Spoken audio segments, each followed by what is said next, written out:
Hello viewer, नमस्कार। आज के वीडियो में हम लोग प्रैक्टिस सेट्स नंबर 11 जो बिहार सिविल कोड प्यून और अर्दली के लिए डिस्कस करेंगे। दोस्तों, वीडियो शुरू करने से पहले एक रिक्वेस्ट, यदि आप इस चैनल पर नए हैं तो चैनल को सब्सक्राइब कर दीजिए और वीडियो अंत तक देखिए। पसंद आने पर इसे लाइक कीजिए और अपने दोस्तों में ज़रूर पहुंचाएं। तो चलिए स्टार्ट करते हैं। Practice sets number 11। पहला क्वेश्चन है, यहाँ पे कहा गया कि निम्नलिखित में से कौन सा अर्थालंकार नहीं है। तो सबसे पहले आपको पता होना चाहिए कि अलंकार क्या होता है। तो अलंकार के बारे में मैं बताना चाहूँगा दोस्तों कि काव्य की सुंदरता बढ़ाने वाले तत्व को अलंकार कहते हैं। कोई भी काव्य है, जो तत्व उसकी सुंदरता को बढ़ाते हैं उन्हें हम अलंकार के नाम से जानते हैं। अलंकार 3 प्रकार के होते हैं। एक को शब्दालंकार, दूसरे को अर्थालंकार और तीसरे को उभयालंकार के नाम से जाना जाता है। अब हम बात यहाँ पे कर रहे हैं कि अर्थालंकार।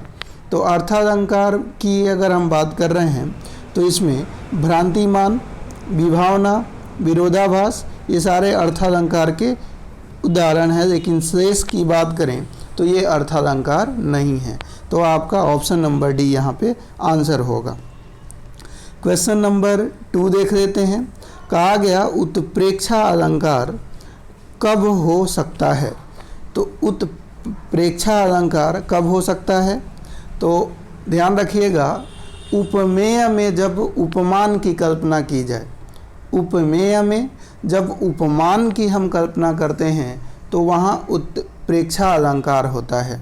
अब उत्प्रेक्षा अलंकार की पहचान कैसे करेंगे, तो ध्यान रखें कि जब हम किसी भी पंक्ति में मनु पढ़ रहे हों, जनु पढ़ रहे हों, जानते, मनहु, मानो, ज्यों त्यों, निश्चय आदि की चर्चा हम पढ़ रहे हों तो समझ जाइएगा कि वो जो अलंकार है वो आप कह सकते हैं कि उत्प्रेक्षा अलंकार है।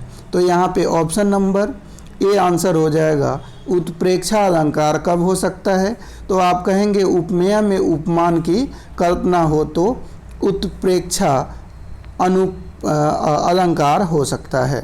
अगला आइए, अगला है गौ धन चरती की संधि है।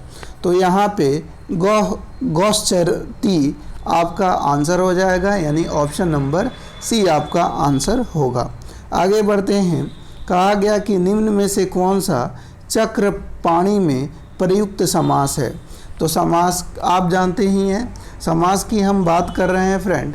तो यहाँ पे पूछा गया कि चक्रपाणी में कौन सा समास है, तो बहुब्रीहि समास है। कौन सा समास है, बहुब्रीहि समास है। बहुब्रीहि समास क्या होता है, तो ध्यान रखिएगा, जब 2 शब्द मिलकर किसी तीसरे शब्द का विशेषण बन जाए तो उन्हें बहुब्रीहि समास के नाम से जानते हैं। यानी आसान शब्दों में कहूँ तो कुछ ऐसे शब्द जो साधारण अर्थ छोड़कर विशेष अर्थ ग्रहण करें उन्हें हम बहुब्रीहि समास कहते हैं। जैसे लंबोदर, तो लंबोदर का मतलब लंबा हो उदर जिसका, लेकिन हम गणेश को बुला रहे होते हैं तो लंबा हो पेट जिसका, उसको हमने छोड़ दिया और एक विशेष अर्थ ग्रहण कर रहा है गणेश जी, है ना। पीताम्बर, तो पीला हो अंबर जिसका, जो कपड़ा पीला पहन ले उसको पीताम्बर बोलेंगे। तो ये तो साधारण अर्थ है, लेकिन हम बोलते किसको हैं, ये विष्णु जी को बोलते हैं। तो इसलिए ये साधारण अर्थ छोड़कर विशेष अर्थ ग्रहण करता है। पीताम्बर, लंबोदर, चक्रपाणी ये सारे बहुब्रीहि समास होंगे। आइए, कपाट का तद्भव बताना है। तो कपाट का तद्भव क्या होगा, किवाड़ हो जाएगा, यानी ऑप्शन नंबर आपका कौन सा हो जाएगा, बी आंसर होगा। अब तत्सम तद्भव आप जानते हैं। तत्सम क्या होता है, संस्कृत का मूल शब्द। लेकिन तद्भव क्या होता है, तद्भव जो संस्कृत का बिगड़ा हुआ मूल शब्द होता है वो तद्भव कहलाता है। अगला है जी, खिड़की किस प्रकार, कहा गया खिड़की किस प्रकार का शब्द है। तो खिड़की की अगर हम बात कर रहे हैं तो ये देशज शब्द है। कौन सा शब्द है? देशज। क्या? देशज। अब जिन शब्दों की व्युत्पत्ति का पता नहीं चलता वे देशज शब्द कहलाते हैं। अपने ही देश की बोलचाल में ये बने हैं, इसलिए इन्हें हम देशज के रूप में जानते हैं। जैसे तेंदुआ का नाम सुना होगा, चिड़िया, कटोरा, खिड़की, ठुमरी, जूता, पगड़ी, ये सारे आप कह सकते हैं कि देशज के उदाहरण हैं। अगर आइए रेखांकित सर्वनाम का प्रकार चिन्हित कीजिए।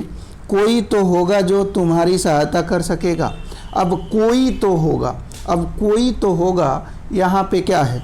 कोई कौन है? कुछ पता है? नहीं पता है, तो प्रश्नवाचक नहीं है।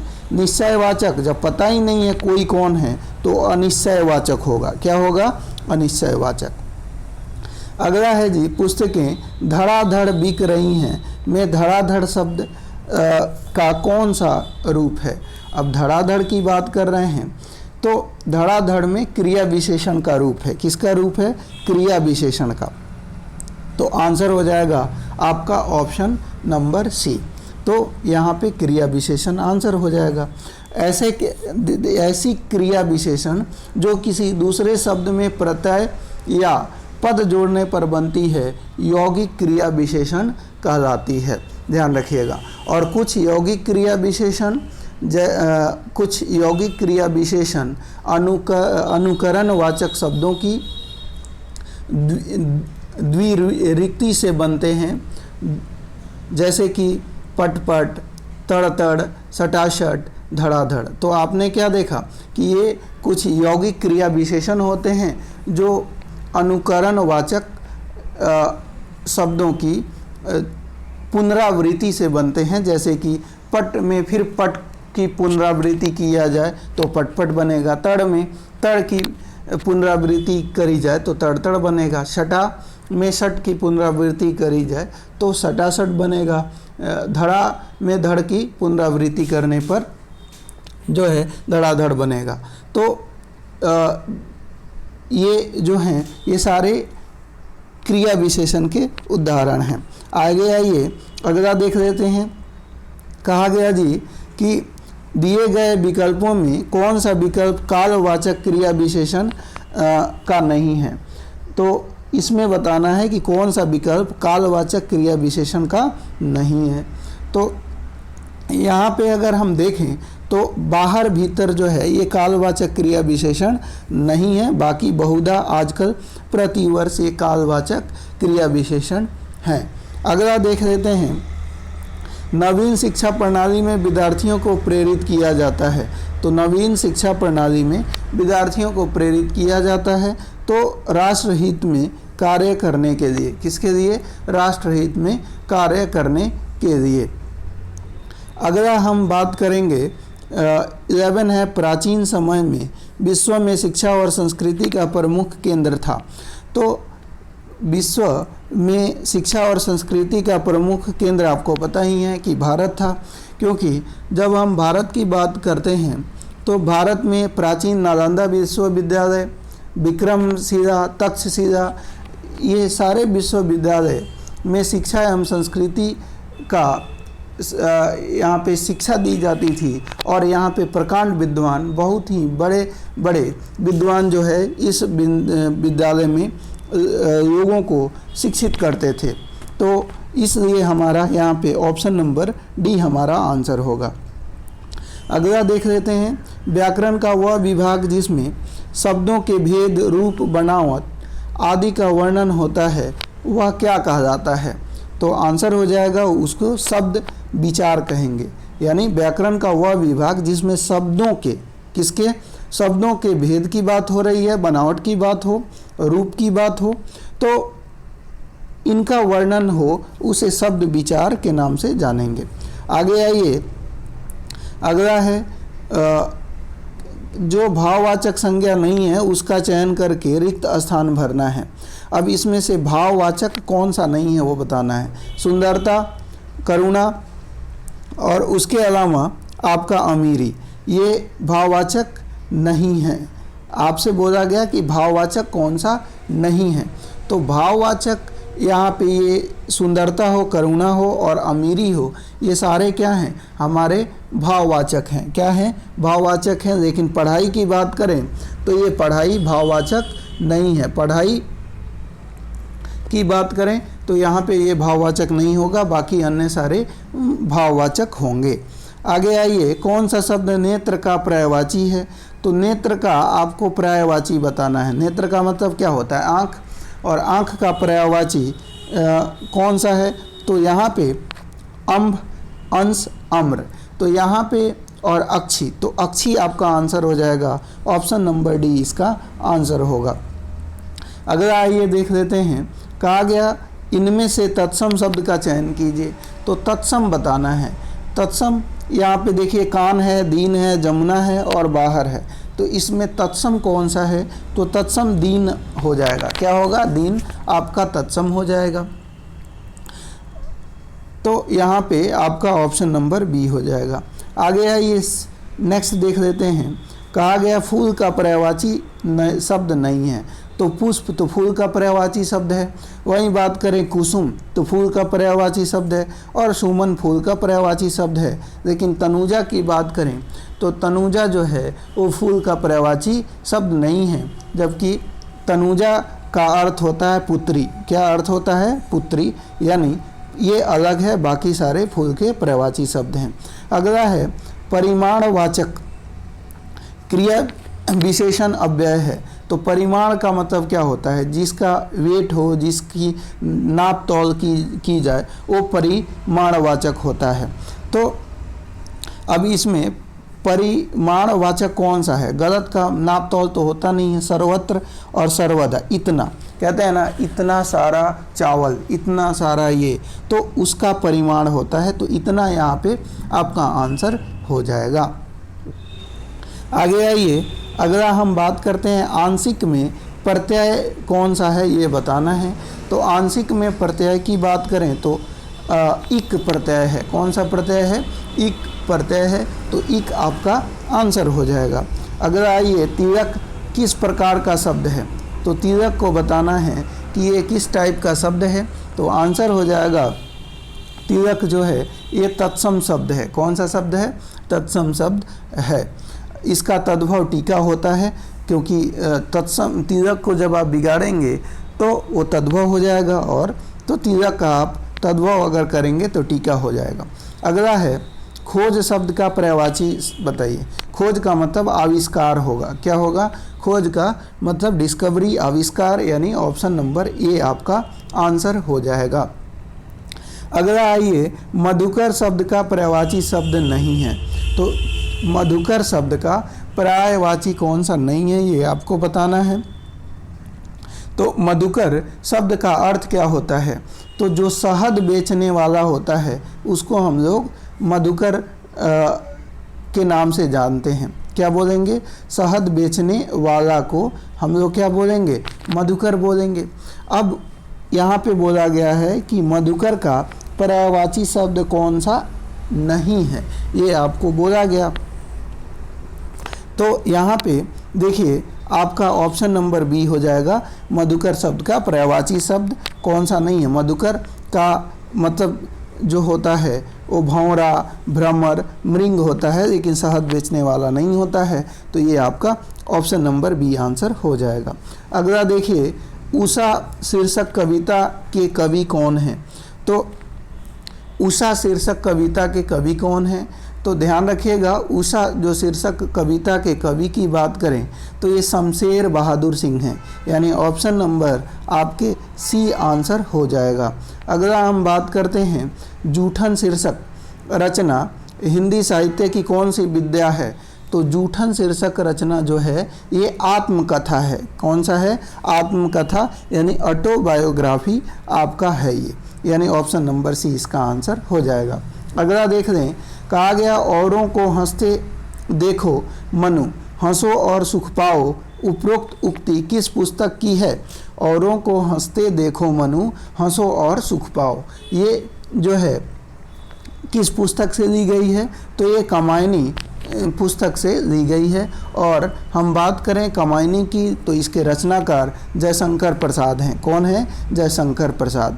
अगला आइए नेक्स्ट क्वेश्चन है जी, भानु प्लस उदय का संधि रूप क्या होगा? तो भानोदय होगा, यानी ऑप्शन नंबर नहीं, माफ़ कीजिएगा, भानोदय नहीं, भानु धन उदय का अर्थ होता है भानुदय, यानी ऑप्शन नंबर ए आपका आंसर हो जाएगा।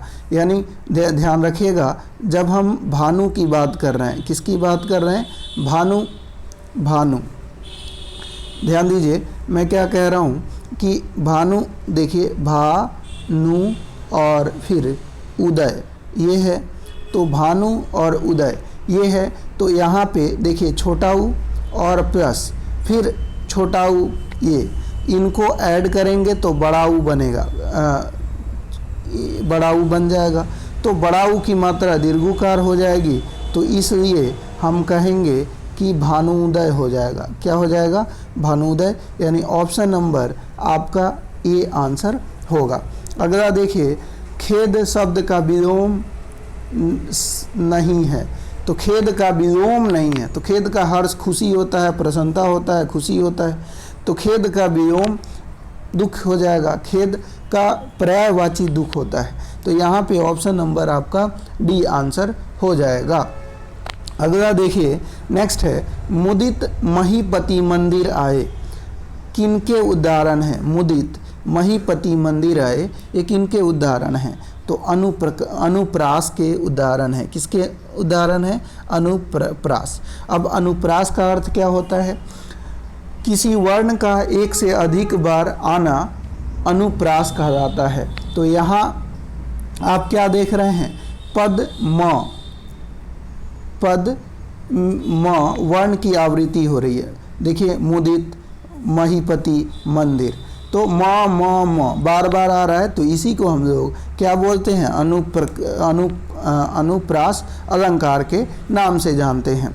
तो मुदित महीपति मंदिर आए, ये अनुप्रास अलंकार के उदाहरण हैं।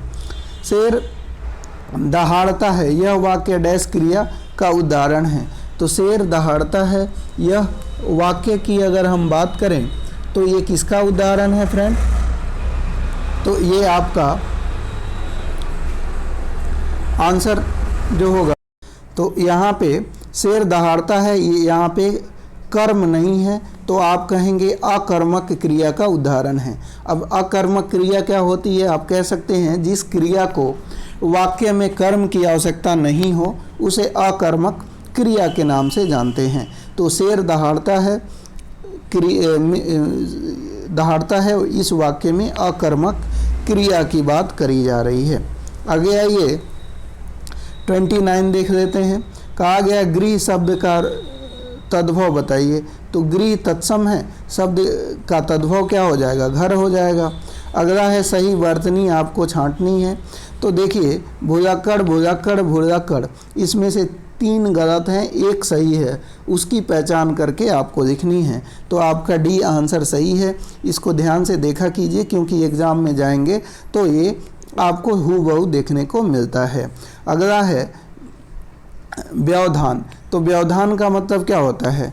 बाधा या पर्यायवाची यहाँ पे बताना है, तो व्यवधान का मतलब यहाँ पे ऑप्शन नंबर ए हो जाएगा, आपका बाधा आंसर होगा। तो व्यवधान की हम बात करें, बाधा हो गया, विघ्न हो गया, रुकावट हो गया, अड़ंगा हो गया, ये सारे व्यवधान के पर्यायवाची हैं। अगला आइए नेक्स्ट देख लेते हैं। कहा गया कि रिक्त स्थान को भरने के लिए उपयुक्त शब्द का चयन कीजिए। पुस्तक का डैश फट गया है, तो पन्ना फट गया। पुस्तक का क्या फट गया? पन्ना फट गया, यानी ऑप्शन नंबर आपका ए आंसर हो जाएगा। कोल्हू का बैल होना मुहावरे का अर्थ बताना है। तो आप जानते ही हैं, अत्यंत परिश्रमी होना, ऑप्शन नंबर बी आपका आंसर हो जाएगा। अगला है अवगुण। यहाँ पे कहा गया है कि दिए गए शब्द के पर्यायवाची शब्द का चयन कीजिए। अवगुण, अवगुण का पर्यायवाची शब्द क्या होगा? तो अवगुण का पर्यायवाची शब्द होते हैं दोष, खराबी, खामी, विकार, कमी, है ना। तो यहाँ पे देख लीजिए क्या है? दोष है, तो दोष आंसर हो जाएगा। इतिहास से संबंधित के लिए एक शब्द आपको बताना है, तो ऐतिहासिक हो जाएगा। क्या हो जाएगा? ऐतिहासिक। अगला आइए इंग्लिश देख लेते हैं। कहा गया कि पहला इनमें इन्होंने कहा साइनोनिम्स बताना है। साइनोनिम्स का मतलब समानार्थी शब्द यानी पर्यायवाची शब्द। तो वैकेंट, वैकेंट का अर्थ क्या होता है? खाली, रिक्त। वैकेंट का मतलब क्या होता है? खाली या रिक्त होना। तो जब खाली और रिक्त की बात कर रहे हैं तो यहाँ पे क्या हो जाएगा, यही आपको बताना है। तो वैकेंट का, खाली या रिक्त का समानार्थी होता है बेयर। बेयर का मतलब क्या होता है? खाली या अरक्षित। तो यहाँ पे ऑप्शन नंबर सी आपका आंसर हो जाएगा। फुल का मतलब क्या होता है? भरा हुआ होना, है ना। यूज्ड का मतलब क्या होता है? प्रयोग किया हुआ होना। और बिजी का मतलब क्या होता है? व्यस्त होना। आइए यहाँ पे एक जो वर्ड है वो मिस स्पेल्ड है, गलत लिखा हुआ है, स्पेलिंग मिस्टेक है, उसको आपको पहचान करनी है। तो चलिए हम पहचान कर लेते हैं। तो पहला देखिए रिकग्निशन, RECOGNITION सही है। स्टैग्नेशन, स्टैग्नेशन की बात करें तो STAGNATION सही है, स्टैग्नेशन। और अम्यूनिशन, AMMUNITION ये भी सही है। अब डेफिनेशन, तो डेफिनेशन की स्पेलिंग क्या होती है? तो ध्यान से देखेंगे, DEFINITION होता है, यहाँ पे NA है, तो A वाला गलत हो जाएगा, बाकी सारे सही हैं। अब रिकग्निशन का मतलब क्या होता है? पहचान। रिकग्निशन का मतलब क्या होगा?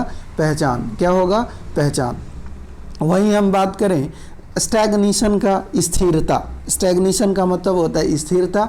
और हम बात करें अम्यूनिशन, अम्यूनिशन का मतलब होता है बारूद, बारूद, ठीक है। और डेफिनेशन का मतलब परिभाषा। तो डेफिनेशन होता है NETION, ये गलत है। आइए अगला हम लोग देख लेते हैं। यहाँ पे कहा गया वन वर्ड सब्स्टिट्यूशन, अनेक शब्दों के एक शब्द। A plan of what is to be done and when, एक योजना जिसमें आप क्या करेंगे उसको हम लोग क्या बोलेंगे? इन्होंने कहा a plan of what is to be done and when, यानी इसका अर्थ हुआ कि रूपरेखा अर्थात योजना तैयार करना। तो इसको हम लोग क्या बोलेंगे? इसको स्केड्यूल बोलते हैं। क्या बोलेंगे? Schedule. A plan of what is to be done, schedule. अगला देखिए, यहाँ पे कहा गया है कि select the most appropriate words to fill in the blanks. Pets are good dash for lonely people. तो pets are good dash for lonely people, इसमें क्या आएगा? यानी पालतू जानवर अकेले इंसान के क्या होते हैं?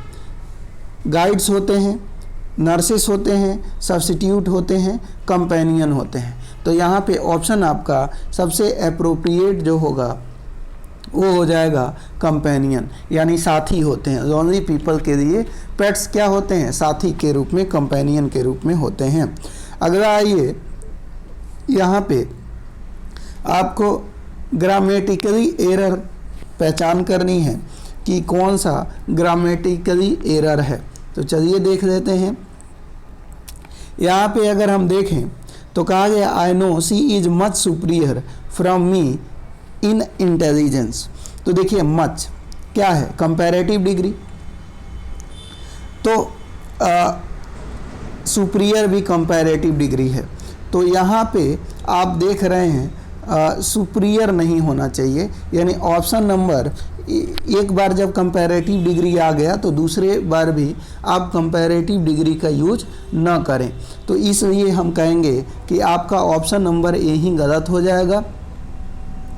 सीनियर हो गया, जूनियर हो गया, सुपीरियर हो गया, प्रायर हो गया के साथ ध्यान रखिएगा टू का यूज होता है। किसका यूज होता है? टू का यूज होता है।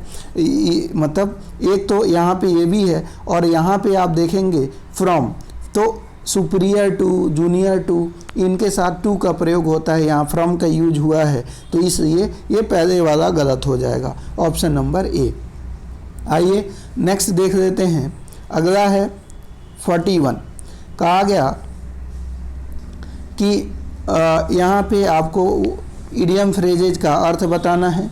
लूजन the purse string, लूजन the purse string का मतलब होता है खर्च के लिए अधिक पैसे को बढ़ाना, खर्च के लिए अत्यधिक पैसे को बढ़ाना, यानी ऑप्शन आपका हो जाएगा to increase the money available for expenditure. Option number D answer हो जाएगा। फिर यहाँ पे भी एक इडियम्स है, इसका अर्थ बताना है change for better, change for the better. तो चेंज फॉर द बेटर का अर्थ क्या हो जाएगा? इसका मतलब होता है स्थिति में सुधार होना। चेंज फॉर द बेटर का मतलब स्थिति में सुधार होना, an improvement in the situation. Option number B answer हो जाएगा। अगला देखिए ज़रा, कहा गया to fall apart as a result of decay. To fall apart as a result of decay, इसका मतलब होता है टुकड़े टुकड़े हो जाना या विखंडित होना। इसको हम लोग बोलेंगे डिसइंटीग्रेट। क्या बोलेंगे? डिसइंटीग्रेट, यानी ऑप्शन नंबर सी हमारा आंसर हो जाएगा।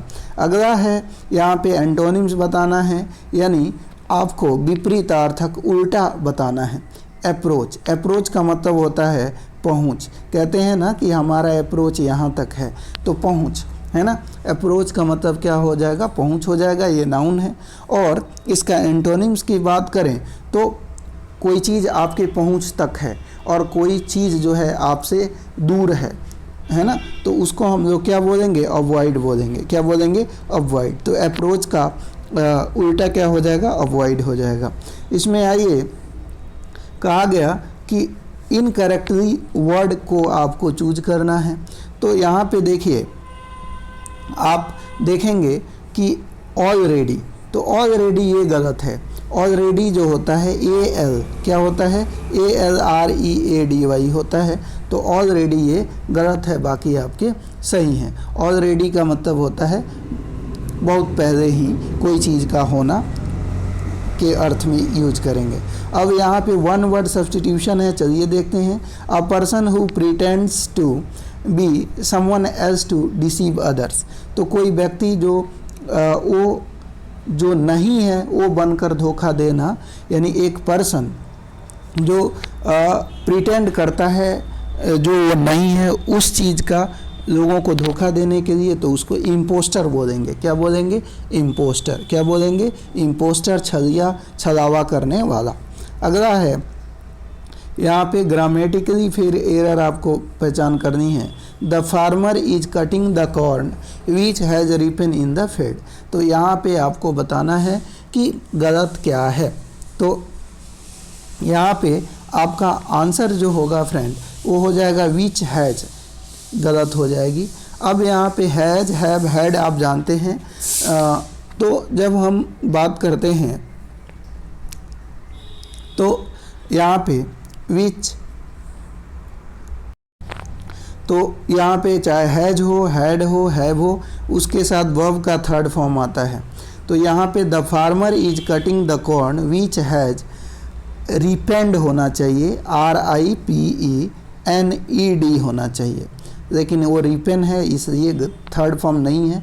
तो ये आपका ऑप्शन नंबर ए गलत हो जाएगा। अगला आइए, select the most appropriate option to fill in the blanks. This lesson is dash than the previous one. तो दिस लेसन इज क्या हो जाएगा? Much easier. तो यहाँ पे ध्यान रखिएगा, much easier than the previous one, ये इन्होंने कहा। तो यहाँ पे हम देखेंगे this lesson is much easier than the previous one, है ना। This lesson is much easier than the previous one. तो यहाँ पे मच ईजियर आपका आंसर होगा। अगला है नेक्स्ट, देखिए, select the most appropriate synonyms of the given words. तो बेफल, बेफल का साइनोनिम्स क्या होता है? बेफल का मतलब क्या होता है? तो चकरा देना, उलझन में डाल देना, है ना। क्या होना? बेफल का मतलब होता है चकरा देना या उलझन में डाल देना, उलझन में डालना। तो यहाँ पे जब हम बात कर रहे हैं फ्रेंड बेफल का, तो साइनोनिम्स बताना है, यानी समानार्थी शब्द बताना है। तो इसका समानार्थी शब्द क्या हो जाएगा? परप्लेक्स। क्या हो जाएगा?